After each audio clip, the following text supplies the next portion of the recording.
प्रकृति की पाठशाला एक संवेदनशील और प्रेरणादायक कहानी है जो एक ग्रामीण लड़की मीरा की दृष्टि से प्रकृति और जीवन के गहरे संबंधों को उजागर करती है। कहानी का नाम प्रकृति की पाठशाला। स्थाना महाराष्ट्र का एक छोटा सा गांव घनवटी। मीरा एक होशियार और जिम्मेदार लड़की विनायक सर, स्कूल के सख्त लेकिन न्यायप्रिय शिक्षक श्रीनाथ, मीरा का पिता जो लकड़ी का काम करता है, वन आत्मा, जंगल की दिव्य शक्ति मीरा। पिताजी, खाना तैयार है, आप नहा लीजिए। श्रीनाथ हैरान होकर, तू क्यों बना रही है खाना? तेरी परीक्षा है ना? मीरा, पढ़ाई तो जरूरी है ही, लेकिन घर भी तो मेरा है ना। जब जरूरत हो तब बेटी भी बेटा बन जाती है। श्रीनाथ मुस्कुराते हैं और मीरा के सिर पर प्यार से हाथ रखते हैं। एक दिन मीरा स्कूल नहीं जा पाती। उसी दिन स्कूल की तरफ से जंगल पर प्रोजेक्ट दिया जाता है। विनायक सरा, बच्चों, इस बार रिपोर्ट में असली अनुभव चाहिए। जो नहीं जाएगा अंक नहीं मिलेगा।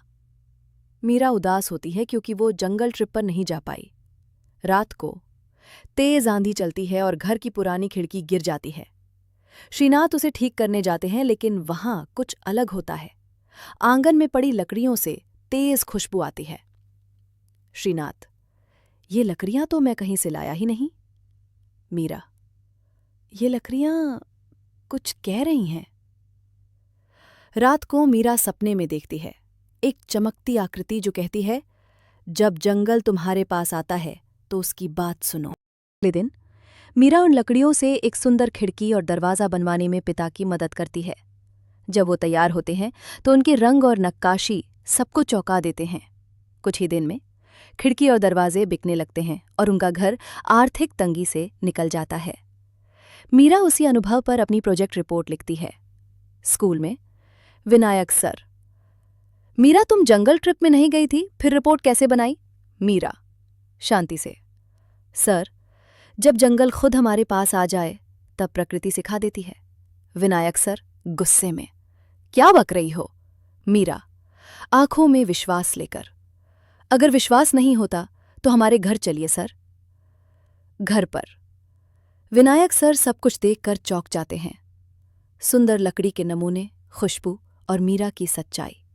विनायक सर नरम होकर, माफ करना मीरा, तुम सही थी। ये तो सच में प्रकृति का चमत्कार है। तभी गांव का एक बीमार बुजुर्ग आता है। वो खिड़की की ओर देखकर कहता है, अगर ये खिड़की मुझे विदेश इलाज के लिए भेज दे तो क्या सच में मुझे फिर से चलने की शक्ति मिल सकती है? मीरा मुस्कुराती है और कहती है, जब इरादा सच्चा हो तो खिड़कियां सिर्फ हवा नहीं लाती, कभी कभी वो नई जिंदगी भी लाती हैं।